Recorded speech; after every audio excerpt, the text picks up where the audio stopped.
This arid coastline, bordered by a turquoise sea, is one of the most dangerous in the world. From these deserted shores, Somali pirates launch their attacks, threatening the sea traffic off the Horn of Africa. Modern piracy is a nightmare for the 20,000 ships that pass through the Gulf of Aden each year.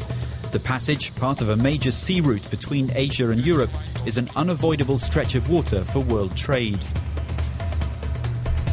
It's full alert on board the Absalon, a Danish warship taking part in Operation Ocean Shield, led by NATO. At just 25 years old, Heidi is on her third mission in the area.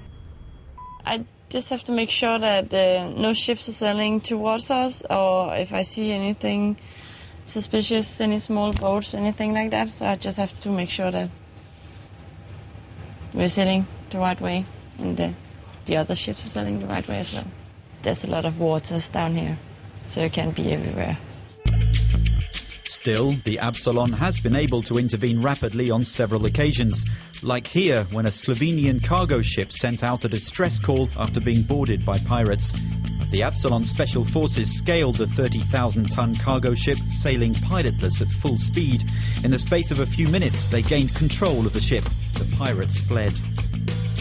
The Absalon is the command ship for standing NATO Maritime Group 1, one of the alliance's naval forces, part of a wider intervention network. There's international cooperation within the NATO task group. There's 2 other task forces around here that we will have to coordinate with.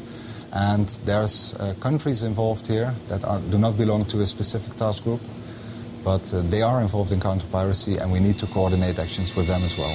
An essential condition for ships transiting via the Gulf of Aden is to follow the IRTC, the internationally recommended transit corridor. It's a shipping lane secured by permanent patrols of international forces. The Absalon exchanges information with the 13 vessels from the European Union's Operation Atalanta, ships from Task Force 151, a coalition under US control, plus various other national navies. In all, about 20 warships are patrolling Somali waters to ensure their safety. But they can't do it alone. There are several things that can be done to reduce piracy down here. And an important one is, of course, that the shipping industry take the appropriate measures to protect themselves, because there are just not enough warships in the world to protect all the ships that go through here.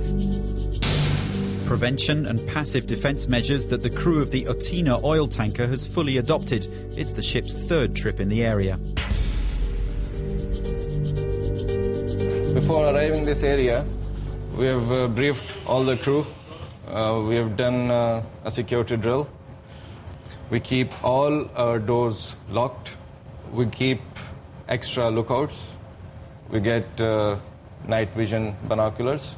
We rig fire hoses around our both sides poop deck. Outside the secure corridor, the number of attacks on the whole has not diminished, but fewer succeed. The threat is still high. Under pressure in the Gulf, the pirates have moved to the Indian Ocean, an area the size of Europe and very difficult to monitor. Pirates have operated 600 miles off the coast of Somalia, and so we have to approach the pirates down there in a different fashion, and that's why we have moved more into positioning ourselves off where we know the pirate camps are in Somalia and trying to intercept the pirates as they come out. After several weeks patrolling the IRTC, it's time for the Absalon and its crew of 150 to leave the Gulf of Aden. The vessel sets sail due south for a new mission. We're a few miles from Hobyo on the east coast of Somalia. The Lynx, the Absalon's combat helicopter, is carrying out a reconnaissance flight. After about 10 minutes, it flies over the first boats, then arrives over the camp, already identified as a suspect base. The role of the helicopter's reconnaissance officer is to gather clues. We're looking for skiffs with multiple outboard engines. We're looking for larger skiffs, whaler types, with inboard engines. We're looking for provision that looks like it can keep the whalers at sea for a longer time. The photos taken during the flights are analysed in the Absalon's operations centre.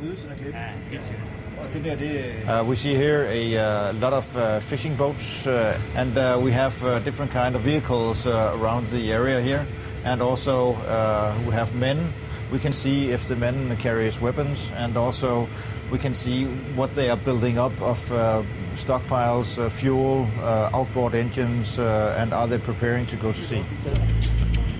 The brand new pickups, fuel supplies, armed men and the number of boats photographed leave no doubt as to the nature of the suspect camp's occupants. They are indeed pirates. The Absalon travels slowly towards the coast. On board, the entire crew is on the alert. Thanks to the ship's ultra-powerful infrared camera, they can observe the slightest movement in the camp. On deck, Heidi and the boarding crew are ready to act. As night falls, a first boat heads out to sea under cover of darkness. The Absalon launches its rapid dinghies after the suspect boat. After a few minutes' chase in the dark, the commandos, covered by the ship's helicopter, board the boat. The pirates offered no resistance. Once they've taken control, the special forces note the suspects' identities before taking them ashore. The camera is not allowed to follow.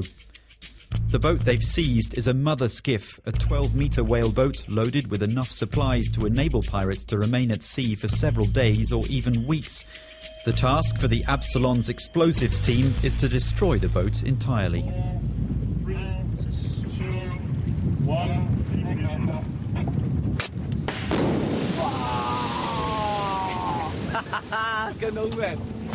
The assault crew returns to the Absalon in the early hours. It's the first ship to have carried out this type of mission targeting pirate base camps. The Absalon's 3-month mission is nearing its end. The crew feels it has helped the commercial ships. You hear them talking over the radio, but I just remember a guy's voice saying that thank you for helping us, and they're glad we're down here. It warms your heart. But the military know that force cannot be the solution to piracy off the coast of Somalia, a country ravaged by years of conflict where poverty is rampant. We are sort of fighting the symptoms, not the disease down here. You know, to really solve the problem of piracy involves solving the problem of Somalia, and the problems of Somalia are many and complex. We need to help the local states in the region down here to build up their own capability to curb or fight piracy in the area. At the end of their mission, the Absalon and NATO's other ships are replaced by a new group.